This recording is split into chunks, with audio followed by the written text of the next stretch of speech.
खूप चांगली माहिती आहे, डोंट वरी.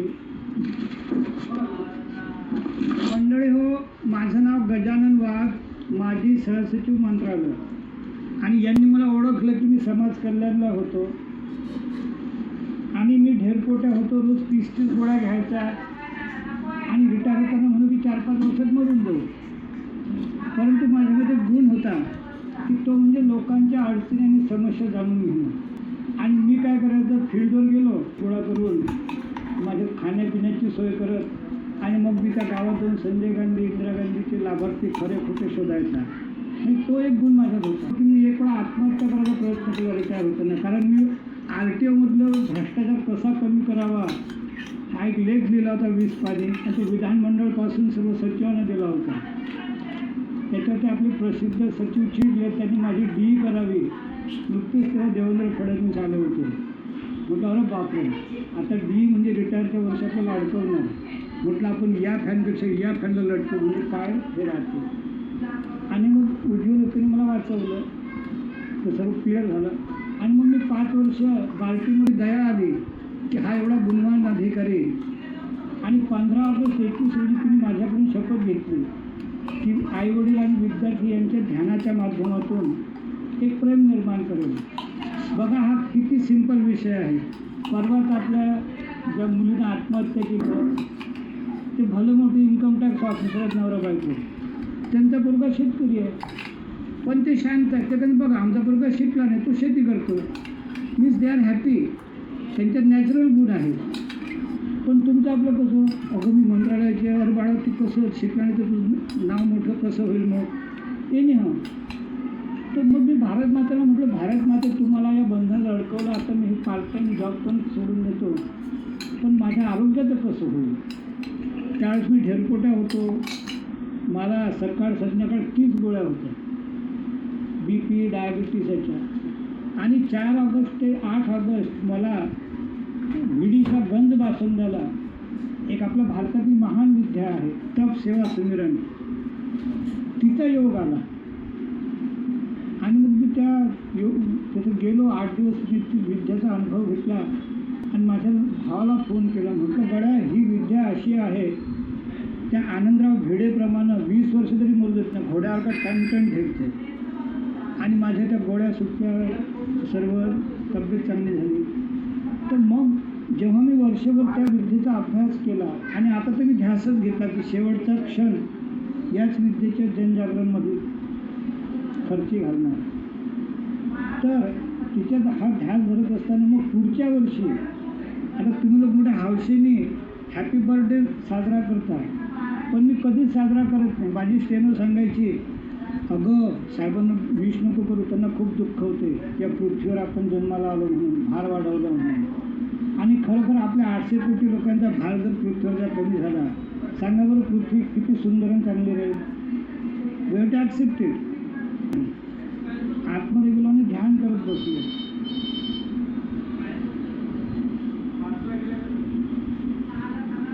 तर काय आहे ही विद्या.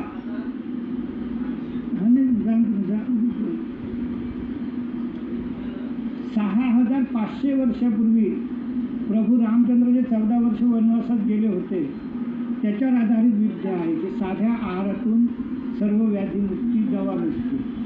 आणि 4500 वर्षापूर्वी शंकरजीने आपल्या पार्वतीजीला नीलकंठ पर्वतावर ही विद्या सांगितली. आणि मग तिनं तिच्यावर अनेक वर्ष काही तपश्चर्या केली असेल आणि तिने मग शंकरजींना विनंती केली की बाबा ही विद्या मानव जातीला त्या दुःखमुक्तीसाठी, चांगलं जगण्यासाठी.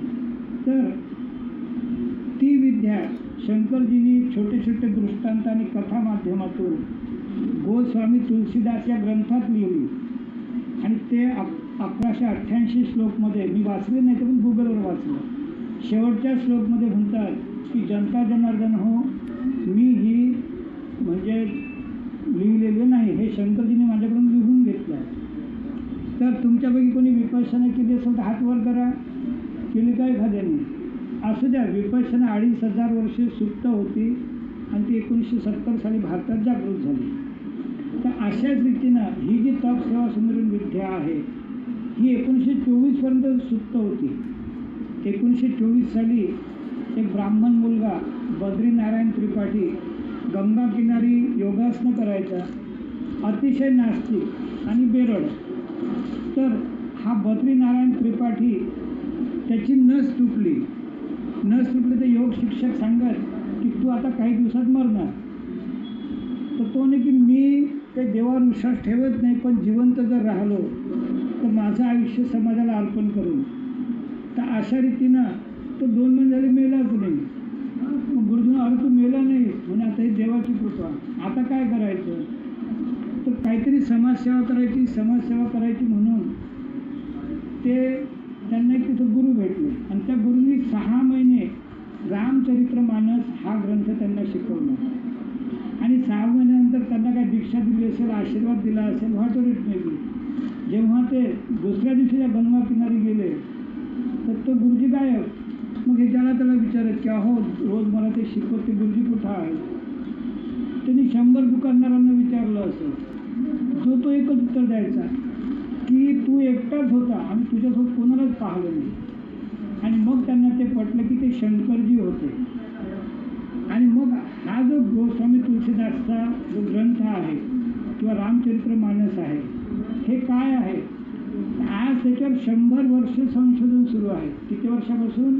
100 वर्षापासून. परंतु दुर्भाग्य की दिल्लीच्या जवळ 60 किलोमीटरवर मेरठ आहे. ना दिल्ली सरकारला जाग, ना कुठला राज्य सरकारतून दूरच आहे. तर ही विद्या काय आहे ते 5 प्रिन्सिपल्स काय आहेत. तर पहिलं प्रिन्सिपल आहे की या जगातला प्रत्येक मनुष्य निरोगी जगण्यासाठी धडपडत असतो. हे सर्वांना मान्य आहे. दुसरा मुद्दा आहे की तो शक्तीसाठी धडपडत असतो. कशासाठी? आणि तो आयुष्यावर विचार करतो की शक्ती कशामध्ये आहे. भोजनमध्ये आहे. भोजनमध्ये शक्ती आहे, परंतु लिमिटेड भोजनमध्ये. जेव्हा आपण एका लिमिटच्या वर भोजन घेतो तर तेच भोजन आपल्या शरीरात पुढा कचरा होतं. मग आपण ढेरपोट होतो, ब्लड प्रेशर, डायबिटीस, कॅन्सर, हे सर्व त्याचे लक्षणं आहेत. आणि तिसरा मुद्दा आहे की तो स्वास्थ्य औषधीमध्ये शोधतो. स्वास्थ्य कशात शोधतो? औषधीमध्ये. प्रत्यक्षात माझ्याकडे आता पुरावे 1000 क्लिप्स आहेत, माझ्याकडे 3000 क्लिप्स आहेत. तर या जगातला सर्वात मोठा डॉक्टर कोण नसेल, तो कुठं राहतो? तर तो आपल्या शरीरातच राहतो. त्याचं नाव व्हायटल एनर्जी, चेतना, त्याला काही म्हणा किंवा प्रतिकारशक्ती म्हणा, व्हॉट इट मे बी. मग तुम्ही म्हणाल की शरीरात जर राहतो तो सर्वच जर रोग रिपेअर करतो तर मग आमची आजारी का पडतो. तर त्याची कंडिशन एकच आहे की आपली जी अन्ननलिका आहे ती ना दिल्ली सरकारला जाग, ना कुठला राज्य सरकारतून दूरच आहे. तर ही विद्या काय आहे ते 5 प्रिन्सिपल्स काय आहेत. तर पहिलं प्रिन्सिपल आहे की या जगातला प्रत्येक मनुष्य निरोगी जगण्यासाठी धडपडत असतो. हे सर्वांना मान्य आहे. दुसरा मुद्दा आहे की तो शक्तीसाठी धडपडत असतो. कशासाठी? आणि तो आयुष्यावर विचार करतो की शक्ती कशामध्ये आहे. भोजनमध्ये आहे. भोजनमध्ये शक्ती आहे, परंतु लिमिटेड भोजनमध्ये. जेव्हा आपण एका लिमिटच्या वर भोजन घेतो तर तेच भोजन आपल्या शरीरात पुढा कचरा होतं. मग आपण ढेरपोट होतो, ब्लड प्रेशर, डायबिटीस, कॅन्सर, हे सर्व त्याचे लक्षणं आहेत. आणि तिसरा मुद्दा आहे की तो स्वास्थ्य औषधीमध्ये शोधतो. स्वास्थ्य कशात शोधतो? औषधीमध्ये. प्रत्यक्षात माझ्याकडे आता पुरावे 1000 क्लिप्स आहेत, माझ्याकडे 3000 क्लिप्स आहेत. तर या जगातला सर्वात मोठा डॉक्टर कोण नसेल, तो कुठं राहतो? तर तो आपल्या शरीरातच राहतो. त्याचं नाव व्हायटल एनर्जी, चेतना, त्याला काही म्हणा किंवा प्रतिकारशक्ती म्हणा, व्हॉट इट मे बी. मग तुम्ही म्हणाल की शरीरात जर राहतो तो सर्वच जर रोग रिपेअर करतो तर मग आमची आजारी का पडतो. तर त्याची कंडिशन एकच आहे की आपली जी अन्ननलिका आहे ती 100% रिकामी पाहिजे. You get the point. तर हळूहळू आपण पुढे येणार. तर अशा रीतीनं आपण औषधीमध्ये स्वास्थ्य शोधतो. औषधी स्वास्थ्य नाही, फक्त ते काय तर सपोर्टिंग आहे. आणि दुर्भाग्याने आपली जी शिक्षण यंत्रणा आहे किंवा आपली जे लहानपणापासून आपल्याला काय शिकवलं, आजारी पडले की डॉक्टरकडे जा, औषध गोळ्या घ्या, बेसिक ज्ञान आपल्याला दिलेलंच नाही. आता मी राज्यपाल साहेबांना उद्देशून लिहिलं आणि मुख्य सचिवांना म्हटलं, साहेब मला कोणी किती खावं काय खावं या विद्येचा याच्यामध्ये समावेश करावा, कारण सर्व जगाच्या दुःखाचं मूळ ते आहे. या तर अशा रीतीनं औषधीमध्ये आरोग्य नाही. पुढचा मुद्दा, पैशामध्ये सुख नाही. पैशामुळे आपण वस्तू विकत घेऊ शकतो, साधनं घेऊ शकतो, पण सुख मिळेल याची गॅरंटी नाही. आपण आपला भ्रम होतो की आपण कार घेतला, आपण सुखी झालो, पण आपण आजारी पडत राहतो. काही अंशापर्यंत ते आपल्याला भ्रमित करतं. त्यानंतर महत्त्वाचं म्हणजे नातेवाईकांमध्ये प्रेम नाही, कर्तव्य आहे. आणि म्हणूनच आपलं जेव्हा डोळे बंद होतात तेव्हा भांडणं सुरू होतात की कुठलं घर कोणी घ्यायचं, कुठलं शेत कोणी घ्यायचं, कोणाचा किती हिस्सा. तर अशा रीतीनं या 5 प्रिन्सिपलवर हे बद्री नारायण त्रिपाठी हे 44ला निर्माण झाले. त्यानंतर हृदयनाथ योगीजी ते हेडमास्टर होते, ते 2001ला सेवानिवृत्त झाले. आणि ग्रेट गोष्ट जे अखिलेशजी महाराज आहेत, त्यांनी 1960 साली जॉईन केलं, ते 2006मध्ये एका विमान अपघातात मरण पावले. तर आता हे जे आहे याचं मेन प्रिन्सिपल काय, तर सिरियसली आणि गंभीरपणे ऐका. माझा नंबर सर्वांना आहे, सर्वांना मी माहिती देईल. याचं एक सिम्पलेस्ट हे आहे की जेव्हा आपण ही ध्यान साधना सुरू करतो की आरोग्य साधना, तर पहिल्या महिनाभर तरी तुम्ही योगासनमध्ये जलधोती केली असेल किंवा पाहिले तरी असेल किमान की 7-8 ग्लास पाणी प्या आणि मग तोंडामध्ये अशी बोटं घालून ते पाणी बाहेर टाका. त्यानंतर दुसरा प्रकार आपल्याला ॲलोपॅथीलाच माहीत नाही, तो म्हणजे एनिमा. साधा एनिमा 1 महिना घ्यावा लागतो. आणि मी आयुष्य अर्पण केल्यामुळे मला इतका त्याचा अभ्यास होऊन गेला आणि क्रॉस ॲनालिसिस होऊन गेलं. आपले हेमांगी पाटील नाशिकच्या, ज्यांनी या विद्येचे क्लासेस चालवतात, तर त्या म्हणतात की स्त्रियांना पुरुषांपेक्षा नक्कीच डिलिव्हरी वगैरे याच्यामुळे जास्त खायला मिळतं, पण ते सगळं चिकट खायला मिळत असल्यामुळे त्यांचं मोठं आतडं जे आहे ते ब्लॉक झालेलं असतं आणि म्हणून त्यांचं हिमोग्लोबिन 6% असतं. आणि त्यांनी जेव्हा त्या 50 स्त्रियांना ही विद्या दिली आणि एनिमाद्वारे त्यांचं पोट वगैरे साफ झालं, तर त्या हिमोग्लोबिन इन्क्रीज अप टू 12%. तर असा हा त्याच्यातला चमत्कार आहे. तर हे झाले 2.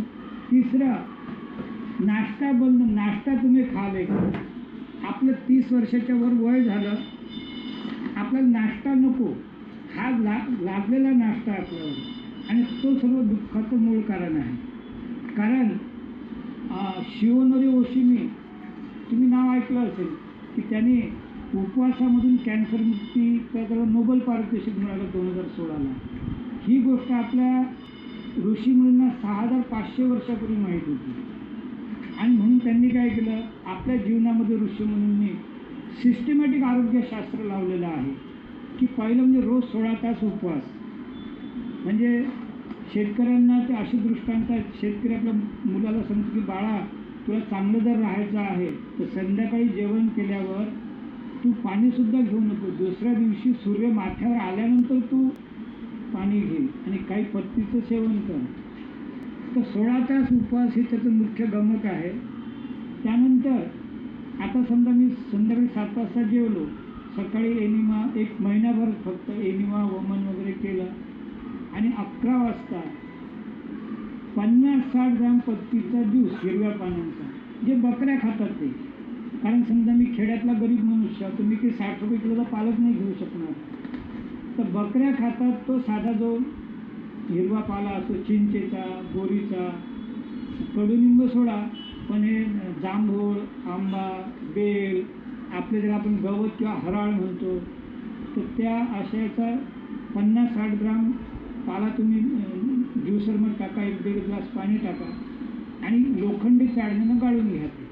त्याच्या सोबतीला 2 केळं किंवा स्वस्त द्राक्ष, जे लोकल स्वस्त असेल किंवा स्वस्त आंबे, त्याचा ज्यूस टाका. तर असा हा ज्यूस तुम्ही 11 वाजता घ्यायचा आहे. 11 वाजून नाश्ता बंद. त्यानंतर दिवसा गॅसवर शिजवलेलं खाऊ नका. कारण आपली उत्पत्तीच मुळात नॅचरल विचार झाली होती, पण 4-5-6,000 वर्षांनी आपल्याला आगीचा शोध लागला आणि आपण मेलेलं खायला शिकलो. आणि हे आपल्यालाही माहिती आहे की आपण काही वस्तू जास्त शिजवले व्हिटॅमिन कंटेंट वगैरे निघून जातात. सर्वांनी तर ऐकलं, पण आपण ते फॉलो करत नाही. तर मग दुपारी 1 वाजता काय खायचं? तर अंकुरित कुठलंही धान्य, अंकुरित धान्य. त्यानंतर जे जे काय मार्केटमध्ये आहे, गाजर, कोथिंबीर, भेंडी वगैरे असं सर्व. तर हे याच्याने मी तुम्हाला असे फोटो दाखवलेले आहेत, किंवा मी तुम्हाला याच्यावर पाठविणे फोटो.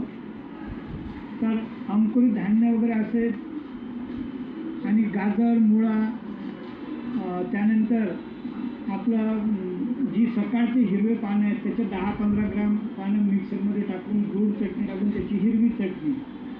तर असं हे दुपारचं जेवण. आणि फारच जर जीव अधीर झाला असेल तर त्यात कच्चे पोहे वगैरे ॲड करा, किंवा तुम्ही अर्धी चपाती जरी खाल्ली. कारण जिथं आपण 50-50 वर्ष अनाज खातो तो कधी कधी एकदम हे होत नाही. तर दुपारी असं जेवण करा. 4 वाजता 1 कारला आणि 2 टोमॅटो, किंवा कारल्याच्या सुट्टीला काहीतरी ॲडिटिव्ह. म्हणजे कारलं एकदम खूप जहरीलं असतं, तर ते एकदम बॉडी डिटॉक्सिकेट करतं. आणि 5 वाजता तुम्ही पोहे किंवा उपमा खा, पण त्याच्यात पुन्हा 50% नैसर्गिक वाटाणे टाका, किंवा पत्ताकोबी टाका, फुलगोबी टाका.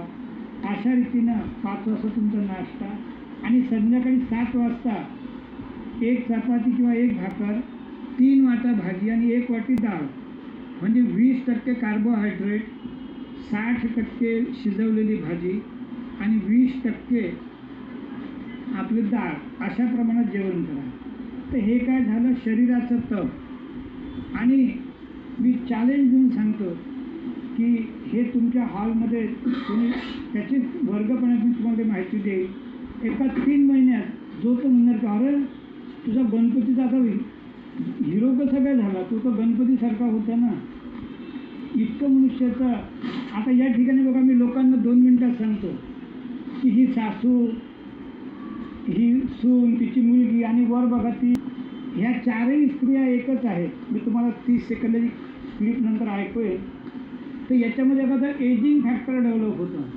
समजा तर या साहेबांनी ही प्रोसेस फॉलो केली तर अक्षरशः 6 महिन्यांनी यांच्याकडे कोणी आल्यावर तुम्ही का हो तुमच्या मोठ्या भावाला भेटायचं आहे, जो मी तोच पाठवत नाही, तुम्ही नाही, तुम्ही त्याचे लहान भाऊ आहात. आणि हे मी नाही म्हणत, आपले तहसीलदार जे आहेत औरंगाबादचे अनिल सूर्यवंशी, ते स्वतःच सांगतात की मी ढेरपोटा होतो, तर माझा कोमल चेहरा, प्लेन शरीर आणि हिरोसारखा बांधा पाहून ते संघटनेचे अध्यक्ष, तर लोक त्यांना भीत म्हणायचे, साहेब आम्हाला ते अनिल सूर्यवंशीला भेटायचे, तुमचे मोठे भाऊ कुठे आहेत?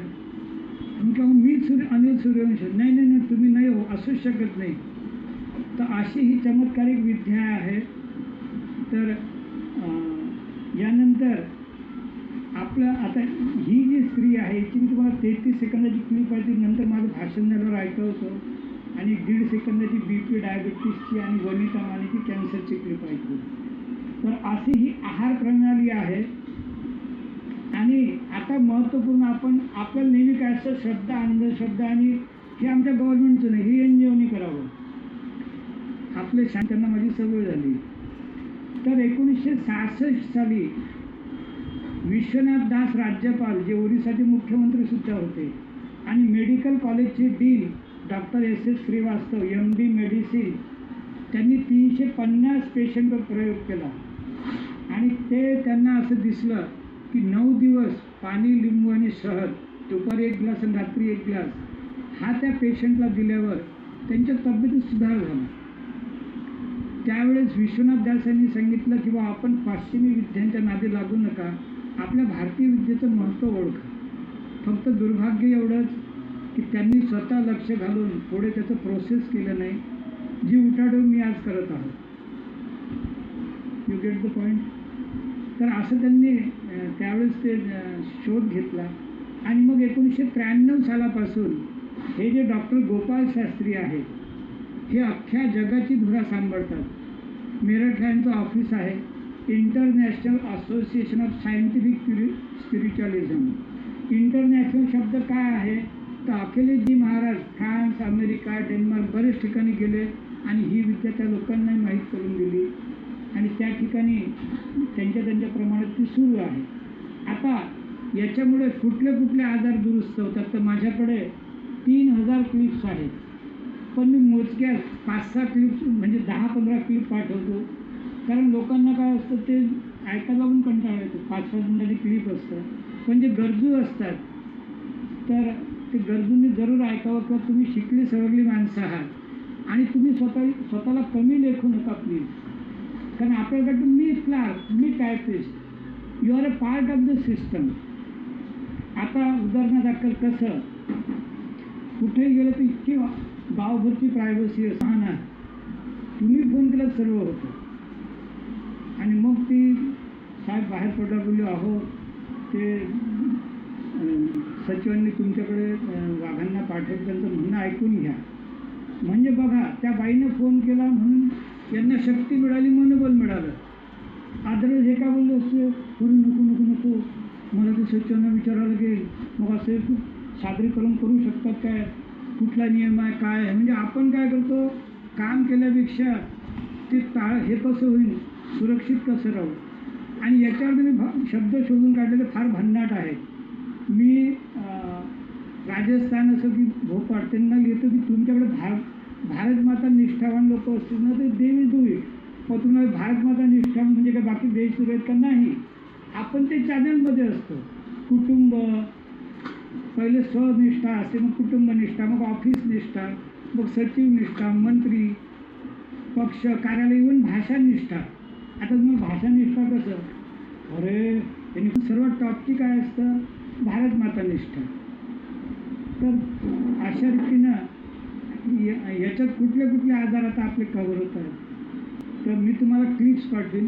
मल्टिपल गायनिक डिसीज, चंचल अग्रवाल, अमरावतीची 40 वर्षाची स्त्री, नवरा बायकोने आत्महत्या करायचं ठरवलं.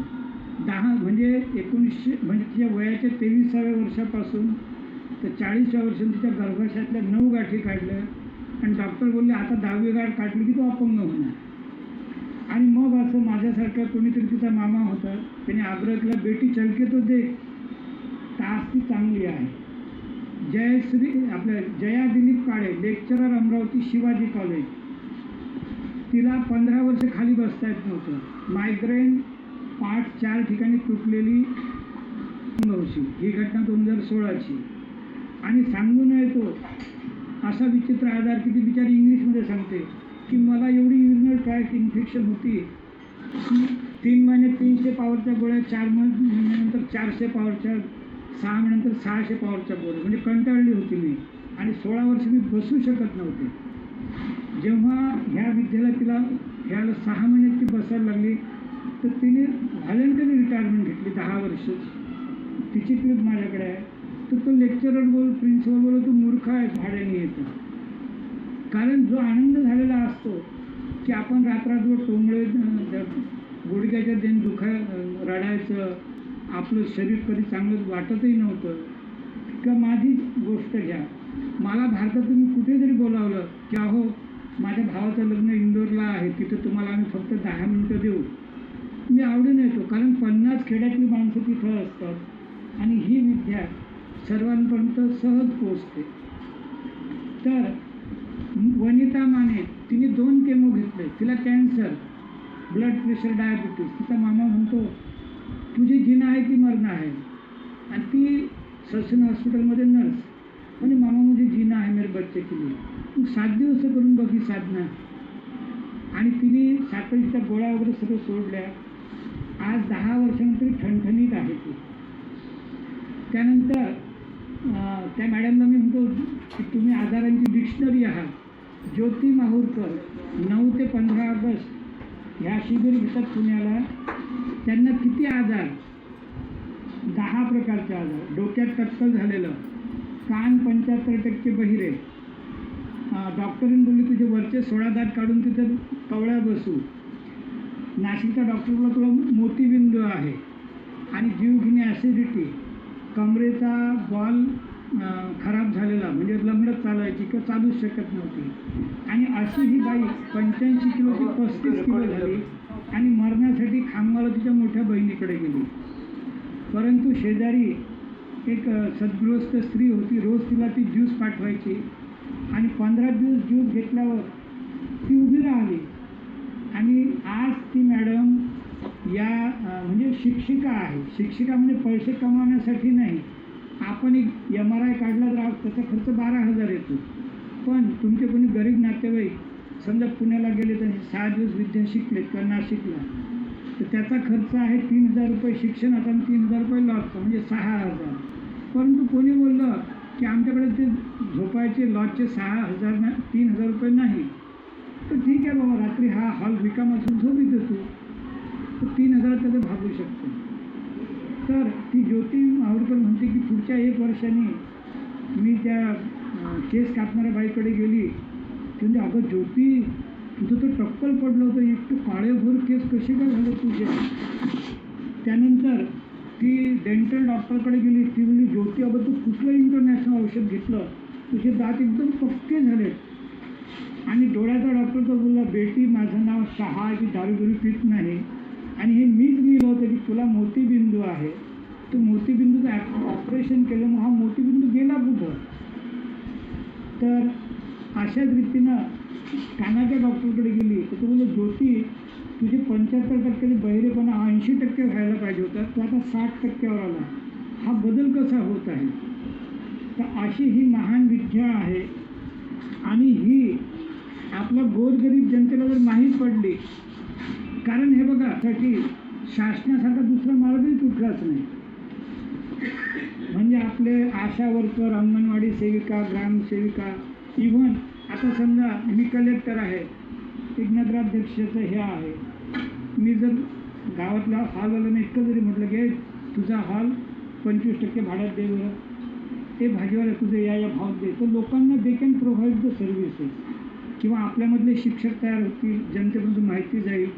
आणि जिथं 50-50 लाख रुपये खर्च करून कॅन्सर बसत नाही, ब्लड कॅन्सर, खिद्रीकर म्हणून कार्यकारी अभियंता औरंगाबाद, त्यांच्या हार्टचे पहिले 3 ऑपरेशन झालेले आणि डॉक्टर इतका प्रामाणिक की त्यांचा पांढऱ्या पेशी 2.5 लाख झालेल्या, पण पहिले त्यांनी हार्टचं ऑपरेशन उरकून घेतलं, ते रिपोर्ट आपल्याकडेच ठेवले आणि मग सांगितलं की तुमचे रिपोर्ट घ्या, तुमच्या पांढऱ्या पेशी 2.5 लाख झाल्या, तुम्हाला 100% ब्लड कॅन्सर आहे, आता तुम्ही रोगीला पुण्याला जा. मग त्या माणसाला समजलं आता संपलं आपलं, बोन मॅरो येऊन ठेवून आणि शेवटी मृत्यू. तर आज तो मनुष्य 6 महिन्यात रिकवर झाला. त्यांचे फोन नंबर माझ्याकडे, म्हणजे असं नाही की मी काही प्रसारासाठी सांगतो. त्यानंतर जयश्री घोरपडे, तिला जर फोन लावतो तुझा सर्वांचा ते प्रोग्राम खराब करून टाकेल. साधी घरगृहिणी, म्हणजे पूर्वी ती एक हेल्थ वर्कर होती, पण तिला पेन्शन काही नाही. तिचं 62. तिच्या मुलांनी कार आणि सोनं विकून तिला हिंदुजामध्ये ट्रीटमेंट दिली आणि शेवटचं ऑप्शन म्हणून ते टाटात आले काही आहे का. तर टाटावाला म्हणजे थायरॉईड कॅन्सर लास्ट स्टेजला आहे, 15 दिवसाच्या वर जगू शकत नाही. आणि मग डॉक्टरने जो प्लॅन सांगितला टिव म्हणजे तो 15-20 लाखात जातोच आणि मनुष्याचं मरण ठरलेलं असतं केमोथेरपी सुरू झाली की. पण ती म्हातारी म्हणे की डॉक्टर साहेब माझा मुलगा श्रावण बाळा घर विकून माझी ट्रीटमेंट करेल, फक्त सांगा की एवढे हे 15-20 लाख खर्च केल्यावर माझी गॅरंटी काय. नो गॅरंटी, ते देवावर अवलंबून आहे. तुम्ही 15 दिवस जगाल, 5 महिने जगाल, 5 वर्ष जगाल, गॅरंटी शब्द काढायचा नाही. आज ती 2016 पासून 10 वर्षाला एकदम ओके आहे. आणि तिची क्लिप आहे माझ्याकडे 6 मिनिटाची. मी फोन नंबर आहे, मी सगळ्यांचे फोन नंबर पण देईल. तिला जर फोन लावतो खूप खुशी होते की ते लोकांशी बोलता ते सोडणारच नाही बोलायला. किती म्हणजे तिला वाटतं बाबा या माध्यमातून सेवा होतं. तर आता आपण ही जी आहे याचं फक्त माझ्याकडे हे आहे काय म्हणतो ब्लूटूथ स्पीकर, मी 33 सेकंदाची या तिला म्हटलं मॅडम मैं आपकी तस्वीरें लेके ये फ्लेक्स बोर्ड लेके लोगों में घूमता हूँ, और बोलता हूँ कि ये सास है, ये बहू है, ये ऐसे अगर 10 सेकंड के दर्शन से लोगों को प्रेरणा मिलती है तो और क्या चाहिए. किंवा आता ही जया दिलीप काळे स्वतःला कमीपणा येईल असे जेव्हा व्यंग सांगतात लोकांना, तर त्यांना काय हे वाटत नसेल का, पण लोकांना प्रेरणा मिळाली पाहिजे, लोकांपर्यंत ही माहिती गेली पाहिजे. तर अशा रीतीनं. आणि हे गोपाल शास्त्रींची मिसेस, ती पण तुम्हाला मी क्लिप पाठवेन. तिचं नाव श्यामा दिदी. तिला म्हटलं की तुमच्याकडे कॅन्सर, BP सर्व पेशंटला तुम्ही एकच ट्रीटमेंट करता. मग हे काय जादू. तर ती एकच म्हणते, हम रोगों पर इलाज नहीं करते, हम लोगों को सिर्फ सही खान पान कैसे करना ये सिखाते हो. शरीर जब तंदुरुस्त होता है तो आपोआप रोग निकल जाते हैं. आणि हा जो हेमांगी सोलंकीचा नवरा आहे, भरत सोलंकी, त्याचं शिबिर घेतो आज नोव्हेंबरमध्ये, ते तुम्हाला मी सगळं माहिती देईल. तर हा भरत सोलंकी याची पाठ 4 ठिकाणी तुटलेली, डावा हात लुळा पडलेला, 5 वेळा एंडोस्कोपी केलेली. आणि तो सांगतो कि ये तब सेवा सिमरन छोड़ के मैंने सब थेरेपी की थी, आयुर्वेद, एक्यूप्रेशर, एक्यूपंक्चर, एलोपैथी, और महीने में मैं 15 दिन एडमिट रहता था. और मेरे को ये इस पर भरोसा ही नहीं होता था कि ऐसा हो सकता है. लेकिन जब मैंने ये विद्या शुरू की, 6वें दिन मेरी एसिडिटी गायब हो गई, मैंने सब गोलियाँ छोड़ दी. तो त्याला पत्रकारांनी विचारलं कि तुम्हारी गोलियाँ कैसी छूट गई. परंतु गोलियाँ छूटती नहीं, शरीर ही आज इतना मजबूत और तंदुरुस्त होता है की रोग आपोआप भाग जाते हैं. तर एवढे बोलून मी 2 शब्द थांबवतो, तुम्हाला 2 छोट्या क्लिप ऐकवतो, म्हणजे पार्टली फक्त. आणि मग तुम्ही मला प्रश्नोत्तर विचारले तर खूप आनंद वाटेल.